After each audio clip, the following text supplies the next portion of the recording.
présenté.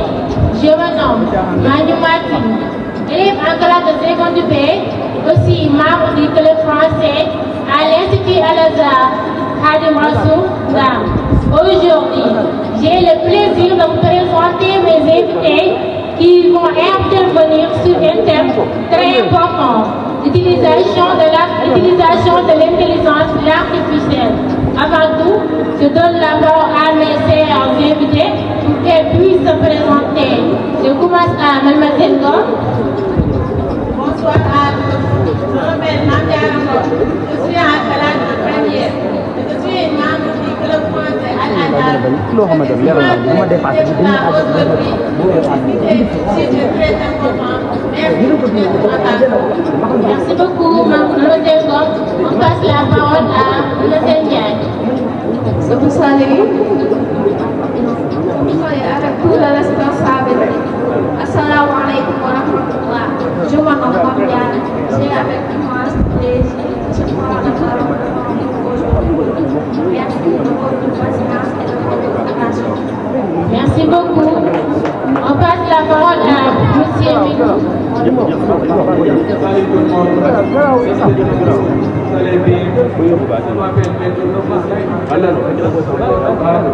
suis une personne sérieuse, motivée et toujours à apprendre mes nouvelles choses.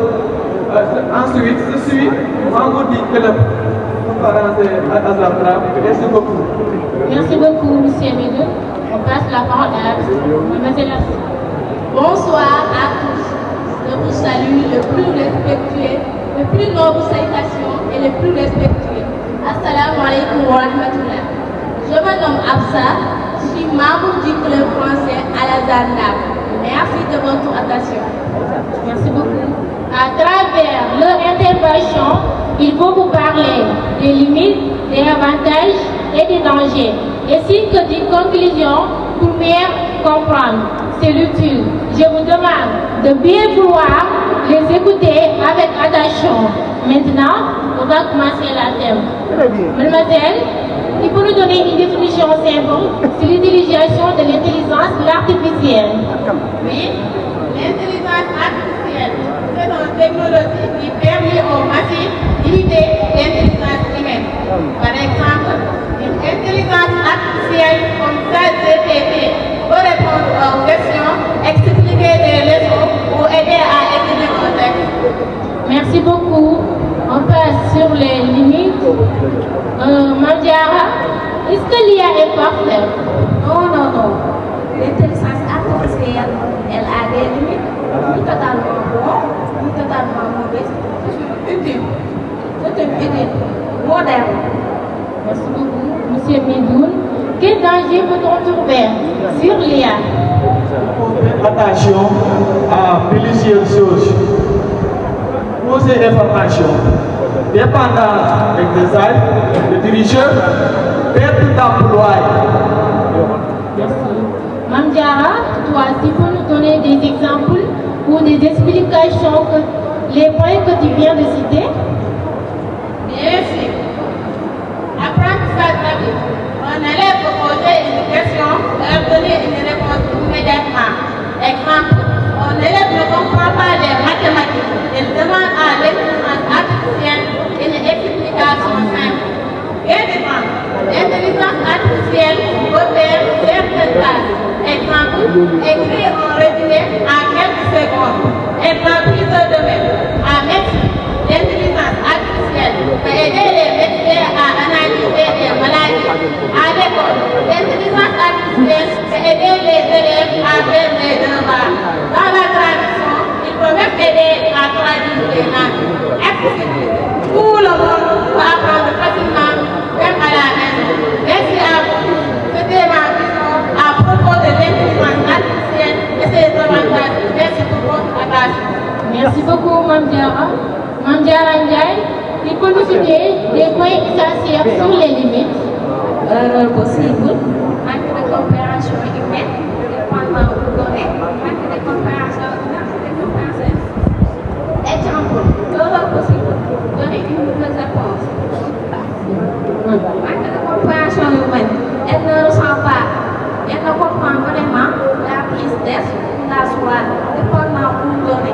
Si les informations sont mauvaises, la réponse sera mauvaise. Manque de créativité réelle, elle ne peut pas penser pour un humain. Merci. Très bien.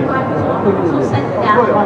Merci beaucoup. Monsieur Medou, toi aussi, tu peux me donner des explications sur ces points? Bien sûr. Pour ces informations, un élève ne réfléchit plus et utilise toujours IA. L'intelligence copier des devoirs sans comprendre. Dépendance exercice. Un élève ne réfléchit toujours et utilise toujours IA. Pour ces informations, trouver une réponse imparfaite sans vérifier, perte d'emploi. Exemple, certaines machines par la place des travail. Et voilà, c'est moi avec dans certains dangers. Merci beaucoup à vous. Merci beaucoup, monsieur Medou. Mademoiselle Afsa, on a vu des dangers, des limites et des avantages. Quelle est votre vision sur la thème qui peut nous donner des conseils? Bien sûr. Je pense que tout dépend de la manière dont on utilise l'intelligence artificielle. Ce n'est ni totalement bon, ni totalement mauvais. C'est un outil moderne, comme un téléphone ou l'Internet. Si on l'utilise intelligemment, il peut nous aider à apprendre, à progresser, à mieux comprendre le monde. Par exemple, on peut s'en servir pour réviser, poser des questions, savoir des idées. Mais si on l'utilise mal, il peut devenir un problème. On peut devenir paresseuse, perdre l'habitude de réfléchir par soi-même ou même tricher sans apprendre vraiment. Donc, il faut toujours garder un esprit critique, vérifier les informations et ne n'oublier pas que le travail personnel est important. L'intelligence artificielle doit rester une idée, pas un remplaçant de notre intelligence. C'était mes conseils sur ce thème. Merci de votre attention. Merci beaucoup, mes chers invités. Vraiment, vos interventions à relever qu'est-ce que c'est l'IA, sur ses avantages, ses limites, ses dangers. Et sont les points importants à savoir. Merci beaucoup à ça pour la conclusion. Cher public, l'utilisation artificielle, c'est utile, très utile, mais il faut utiliser avec prudence et intelligence. L'élève peut utiliser l'IA pour comprendre la leçon, mais il doit aussi réfléchir à lui-même. Merci beaucoup. Aujourd'hui, c'est ça que nous avons amené pour vous. Merci beaucoup. Nous vous souhaitons une belle fête. Excellence. Masha'Allah, Masha'Allah. Wa alaykum salam. Nous voulons vous parler d'un thème très important. Il s'agit de quoi? Il s'agit du savoir au Sénégal.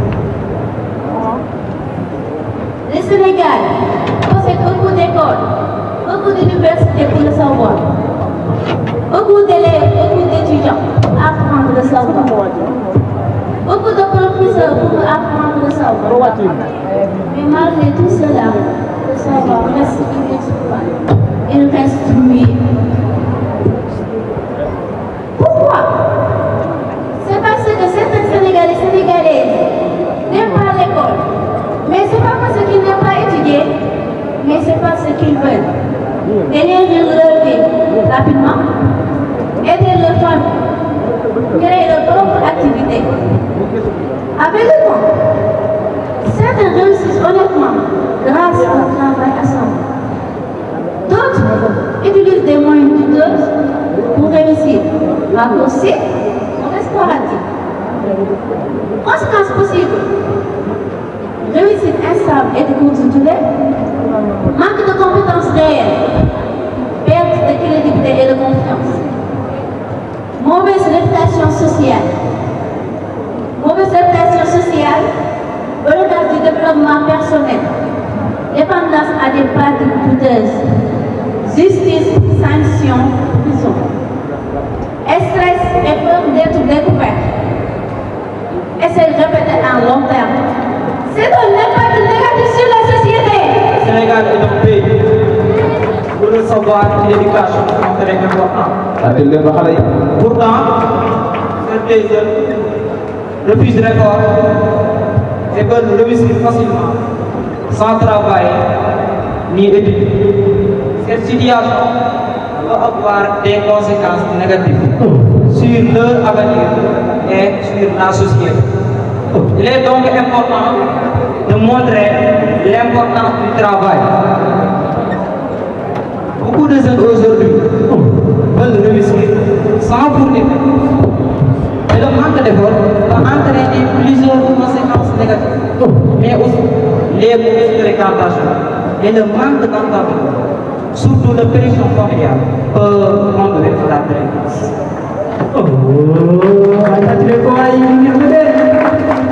Bonjour, c'est Marie. Bonjour, bonsoir, et je pense que vous allez très bien. Bon, de se voir traverser Saint-Louis, le Sénégal, on dirait que c'est pas parfaitement exemple, mais les étudiants qui construisent les diplômes, certains pensent que étudier, il y a réussi garantie, difficulté à appliquer des connaissances, manque d'expérience pratique, dépendance aux autres. Il y a ce qu'on appelle aussi mauvais étudiants dans le travail. Mesdames et messieurs, on vous dit ce que nous sommes ici. Bon, on a ce qu'on appelle le chômage ou sous-emploi, tentation de fraude au faux diplôme, ce qu'on appelle aussi le Sénégal et le savoir. Merci beaucoup à vous tous. Les dates de l'incompétence. Exemple. Quelqu'un qui obtient. Exemple. Quelqu'un qui obtient un poste en médecine sans compétence réelle. Conséquence, danger pour les autres, regard, sanction, justice, prison. Le rôle des diplômes. Les diplômes sont utilisés dans certains domaines. Ne se pas deux cas. Apprendre pour le savoir, les diplômes utiles. Apprendre pour les diplômes seuls. Maintenant, à l'incompétence égale diplôme inutile. Laissez-les équilibrer le bon modèle. Apprendre, chercher la connaissance, acquérir de l'expérience. Objectif, servir à l'art et des autres, contribuer au développement du pays. Il comprend que savoir plus l'expérience égale développement. Avantage du savoir et plus l'expérience, maîtrise concrète du travail, capacité à résoudre des problèmes, plus d'opportunités d'emploi ou business.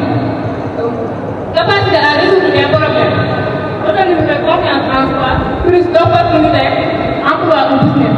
Adaptation aux situations nouvelles. Innovation et créativité, impact positif sur la société. Merci beaucoup de vous. Merci beaucoup à vous. Et chers frères et sœurs, pour réussir, il faut arrêter les raccourcis faciles, fraude, mauvaises pratiques, parce qu'ils mènent à l'échec avec des conséquences graves. Et cherche la connaissance avec l'expérience et utilise toujours le levier comme la mérite à réussir. Tout ce qui est bon vient de la volonté d'Allah. L'être humain reste imparfait. Qu'Allah nous guide et nous fasse miséricorde. ayca kon bu ko defee ñu daal di tàmbali mubasharatan daal di tàmbali rek suñu loxo ndeyjoor maanaam ñoom ñooy safu Salis Aliou seen suwaal yi dañuy tàmbali suwaal jamaa yi laataa ñu ñëw ci fan yooyu incha allah seen suwaal jamaa yi bu njëkk dafay laaj ci alquranul karim mu ne uzkur sura qur'aniya allati laa yujadu fiha harfun qaaf nee na nga tuddal ko benn saar alquran boo xam ne saar bi yëpp doo ci fekk xarful kaaf mu ni saar woowu ban saar la يمكنكم المشاورة إن شاء الله.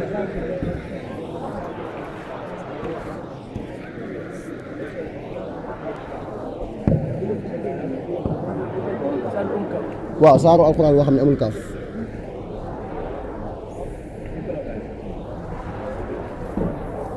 ko bàyyi nga dem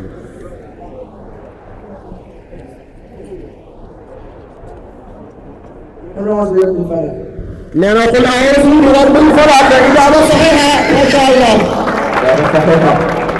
macha allah kon ñu daal di jàll ci suñu loxo càmmoñ ñoom ñooy safu raja ibtidaay nee na yéen tamit seen suwaal bi nekk day jëm ci alquran mu ni uskur suura qur'aaniyya allati laa taxtawi ala xarfin miim nee na am na saar ci alquran yoo xam ni doo ko fekk xarfu bii di xarfu miim suuratul Kawsar fi al-ijaaba saxiixa ñu jàll mubaasharatan ci suñu ñaaree suwaal jëm ci as-siira nabawiyya yéen as-safu saalis suwaal bi dafay wax ni man huwa al-mu'azzinu rasul sallallahu alayhi wa sallam man kaana mu'azzinu rasulillahi sallallahu alayhi wa sallam yonent bi kan moo nekkoon ab noddukatam maanaam kan moo ko daan noddal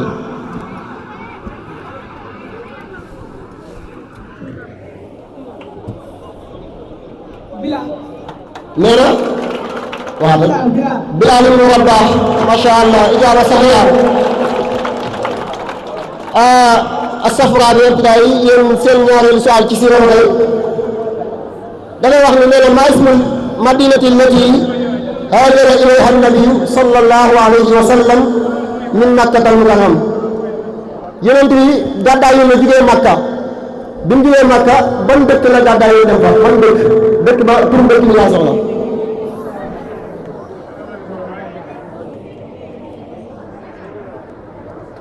ban dëkk la yonent bi demoon gannaaw bi mu gàddaay yi jugee Makka Madinatul Munawwara macha allah ijaaba saxiixa macha allah musaabaxa bi dafa mel ni neex na lool tubaarkàlla ñu ñëw ci ñetteelu laaj bi mi ngi jëm ci li ngeen biir réew incha allah yéen waa safu saalis nee na man huwa raisul xaali li jam'iyyati wataniyya fi Sénégal jamono ji président assemblée nationale lan la tudd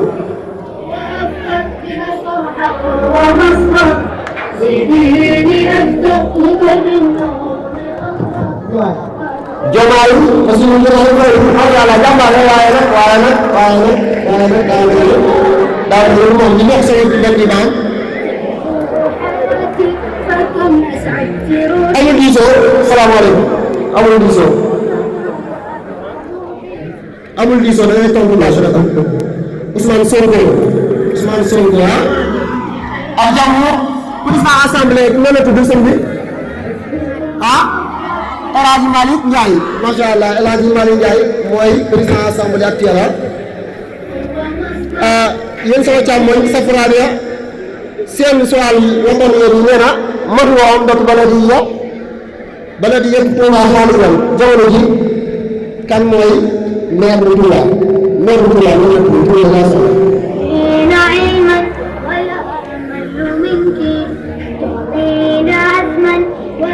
Abdul Ahad Ka fi'lan al-ijaaba saxiixa Abdul Ahad Ka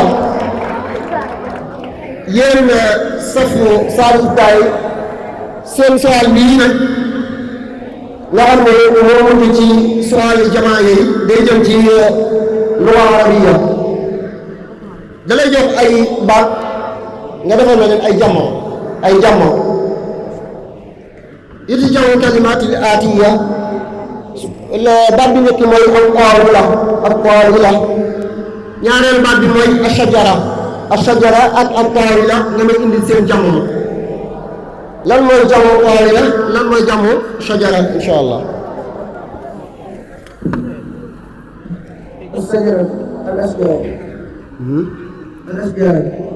الشجرة الأشجار الطاولة الطاولات yàlla na dugg macha allah ijaaba saxiixa ayca safra bi abda yéen tamit suwaal bi mooy doon bi mujj ci seen suwaal jamaa yi da lay laaj ay baat ni ki noonu ba tey nga indi na seen jamono baat bu njëkk bi mooy asabura xam ngeen ko ñaareelu baat bi mooy sawo ñaareelu baat bi mooy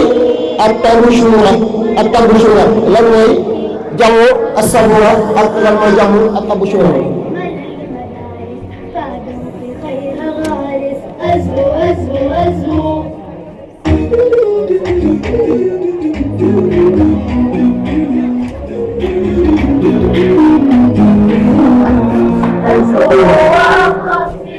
ayca الصبورات التبشورات التبشورات الصبورات التبشورات ما شاء الله من الجمع dañ koy may nisfu التبشورات loolu la التباشير bu fekkee الصبورات فعلا ما شاء الله bu defee kon sual jawab ya waaw président boobu kon bu ko defee ñu daal di jàll ci li nga xam ne moo di asila yi fardiya yi kon loolu mooy asila jamaa yi nekk Moussa wax nga jeexalul la ngeen siifu ñu ñëw ci li nga xam ne moo di asila fardiya yi incha allah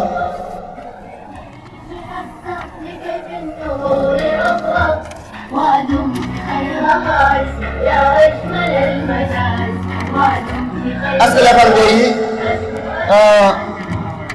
dama jara adatoon day tàmbalee suñu loxo ndeyjoor safu salis alif am ngeen fi matière yi may bëgg a wax kenn ku nekk ci yéen day daal di tànn benn mu jóg ma laaj ko ci ab laaj bu ko xamee tontu ko am ngeen fi lii di jox am ngeen fi ak tarbiyal madaniya am ngeen fi siira am ngeen fi tawxiid am ngeen fi niki noonu ak taarix ñeent yooyu juróom yooyu kenn ci yéen mën naa tànn bu ko neex rek mu jóg su ma ko laajee bu ko xamee daal koy tontu laaj mooy ak taarix ak tawxiid ak siira ak tarbiya al madaniya ak al jugraaf waaw jugraaf tarbiya madaniya siira tawxiid ak taarix yéen tamit ñu njëkkante waxtu yi am ngeen fi ak tawxiid am ngeen fi tamit taarix am ngeen fi tamit al jugraafiya am ngeen fi tamit naxwu waaye am ngeen fi tamit xadiis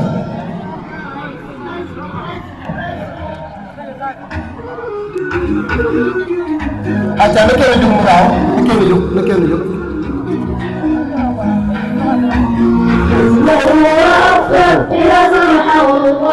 waaw sëñ bi boo tànn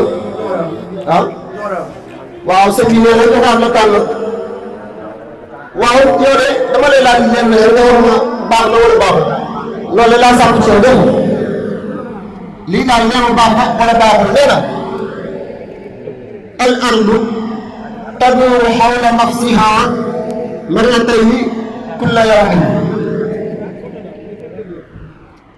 al ardu taduru xawla nafsiha marratayni kulla yawmin nee na bu baax wax nga dëgg macha allah ñaar sa xeer yéen sëñ bi boo tànn sëñ bi ak taarix la tànn tubaarkàlla waaw sëñ bi léegi dama lay tuddal ay mamaalik yi nga wax ma benn bu nekk fan la nekk fi mu nekk laa soxla dégg bu dee xam nga mamaalik bu Casamance da nga wax fi mu nekk bu dee xam nga tamit mamlakata Siin wa Saalum tamit da nga may wax fi mu nekk waaw noonu laa sàpp ci yow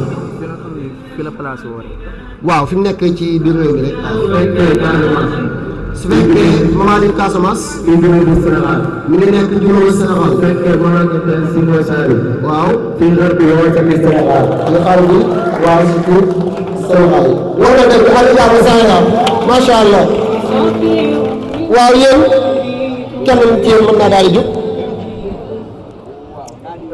waaw soxna si moo tax waaw soxna si nee na taarix la jël waaw Senghor Léopold Sédar Senghor xam nga ko de xam nga bu baax fan la gën a àdduna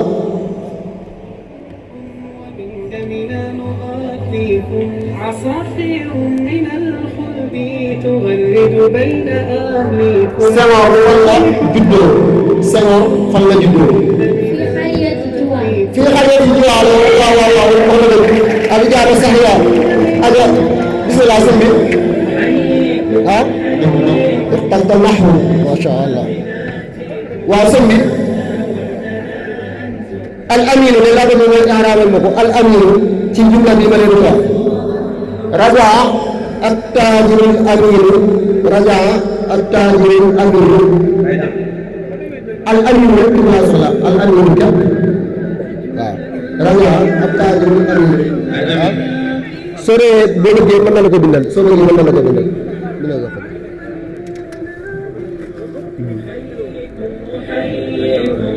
بالأشواق نأتيكم فأغلى وردنا أنتم وكل الورد نهديكم فيا أهلا ويا مرحى حللتم بين أهليكم بكأس الحب waxaat micro bi waaw amin waaw manhut marfuun bi al aminu manhut al aminu manhut marfuun bi manhutul marfuun damma la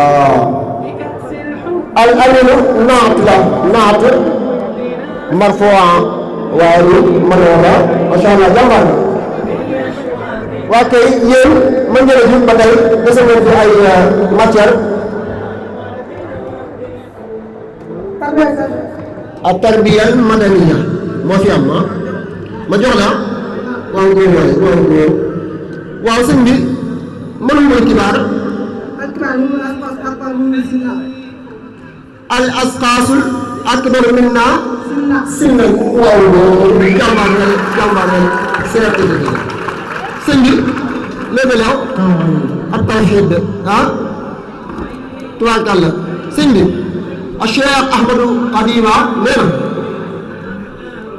amma jamiu al anbiyaai wa rusul faqatadun min al ulufi yaa rajul laaj bi nee na faqatadun boobu maanaam ñaata la faqatadun 124 faqatadun 124 alxakam ay xaj d'accord na 124 min al uluf waaw benn gën ay jaaba sax yaa masha Allah ay ja yéen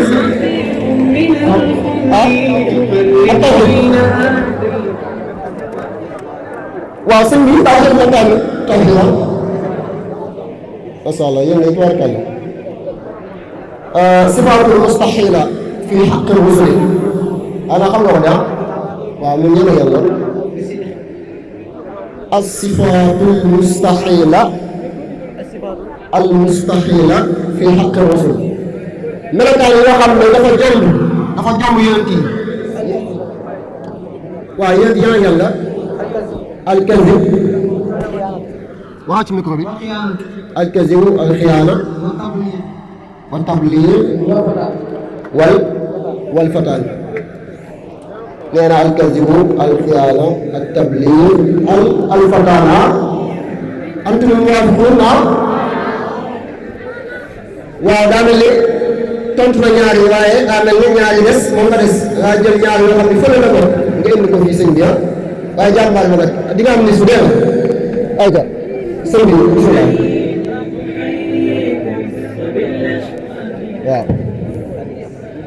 waaw sëñ bi nee na xadis la tànn wax yonent ya sallallahu alayhi wa sallam sëñ bi da xadis bi damay wax rek nga àggaleel ma ko bu dee xam nga li ci topp dégg nga nee na xadis bi mooy an abi zarrin jundub ibn janaada wa abi abdurrahman maaz ibn jabal radiyallahu anhuma an rasulillahi sallallahu alayhi wa sallam qaal ittaqillaha xaysuma kunta xadis bi nga lay àggaleel lan lay topp waxal ci biir ko bi waaw wa qaala naasa bi xuluqin xasan al-ijaaba saxiixa continue kon dafa mel ni foofu la musaabaqa bi di daanu yëkkati foofu suñu kàddu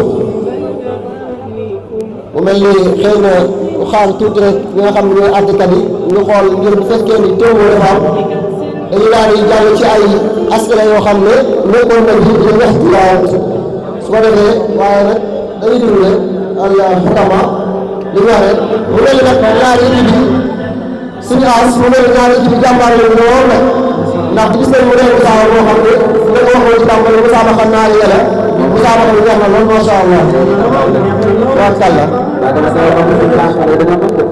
ah est-ce que da nga gaaw a am si ndax xale yi dañoo mën kaar kàlla dama ne xale yi dañu ñëw daal di sax jàmbaar la ci yoon kanam tuuti kenn du leen téye wala def lii ma gis macha allah di fàttali waat mbokk yi ci biir baax bi mbokk yi élèves yi nga xam ne waaw kay suñu xaas daa mel ne li ma doon kii sax moo ci am ndax laaj yi jeex na waaye dafa mel ni xale yi dañoo toll noonu dañoo témboo maanaam ndam demul ndam dikkul waaye nag laj na saqaafa bi demoon na fi ay asila yoo xam ne bu loolu yi amee am na ñu leen di tàqalee bu soobee yàlla am na fi ñetti laaj yoo xam ne kenn ku nekk ci yéen dina am benn bu yéen ñaar ñëpp tontoo nag wala yéen ñaar ñëpp ngeen laaj ji ngeen continuer di tolloo amaan nag beneen laaj boo xam ne buñ ko itlaaxee rek ku njëkk a yëkkati yaa ko moom yaakaar naa li ma wax leer na ay ca yéen seen laaj day jëm ci mu ni jamono jii nii kan mooy xalifatu Cheikh Alxaaji Malick Sy Cheikh Alxaaji Malick Sy kan mooy xalifaam jamono jii nii may wax yow man ngeen a jël micro bi bu fekkee da ngeen di tontu. Oustaz Abdou Diouf ñu ngi lay dalal ci bâche bi de Oustaz Abdou Diouf bu jàmbaar waaye bu jàmbaar man nag yéen a wér nag wér daal moom macha allah daal léegi kàddu gi jël seen jëf gone yi dañ ko waajal gone am na ñu war a jël Oustaz Abdou Diouf mooy yéen a war a toog waaye su leen fàttaliwaat majal la bi dëgg leen ci majal la gën a doon lii ab doo gën a lii loolu dëgg ci majal la bi teel a jàpp ci teel a bëri leetar yi képp ku ci am na taabal bu ci guddi foofu la koy jëfal leetar waaw am waxtu daanaka kaa bi nee na jeex na xalifa Alxaaji Malick Sy laa laajam jamono ji mooy kan bismillah suñu Muntaxa Mbàkke xafisahullahu wa ra'aahu ayca waaye nag xam naa du am radd dañuy daal di ñëw nii rek seen su'aal yéen tamit su ngeen ko xam ne ngeen daal di tontu xalifa Alxaaji Malick Sy kan la soxna yi kan la ah suñu Muntaxa ah suñu Basiru ah suñu Mansuur suñu Mbay Si Mansuur waaw masha Allah suñu Mbay Si Mansuur ah yéen jàmbaar ngeen de waaw yéen tamit nee na jamono ji ba léegi kan mooy président de la république bu Gambie nee na Gambie jamono ji seen président de la république nan la tudd nan la président de la république bu Gambie daay tudd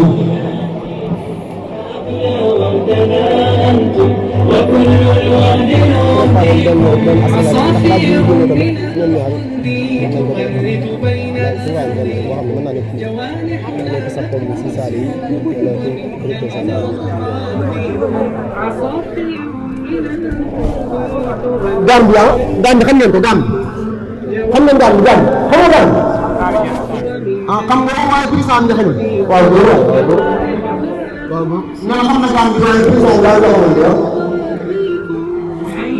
ne président Gambie la tudd ah Yaya Jammeh ah Adama Barrow waaw waaw Adama Barrow waaw daa mel ni ñaari saa yooyu xamoon waaye daa mel ni dañoo continuer liggéey léegi am na benn saa yu fi nekk boo xam ne su ma laajee laaj bi rek yéen ñaari équipe yi xottement yi daan xool ku njëkk a yëkkati rek ñu daan ko jox léegi su'aal bi mooy man aaxiru man tuwuffiya min abnaa'i Cheikh Ahmadou Bamba kan moo koy génn àddina ci benn Sëriñ Tuubaa yi ay xottement ñu ñëw dafa mel ñeneen ñi ñaan ñett yi ci ayca Serigne Saliou Mbacké Serigne Saliou Mbacké moom mu ñëwee génn àddina ci benn Sëriñ Tuubaa yi kon mbokk yi ñu ngi leen di sant bu baax di am programme ci tool yi di ak jàppale ci.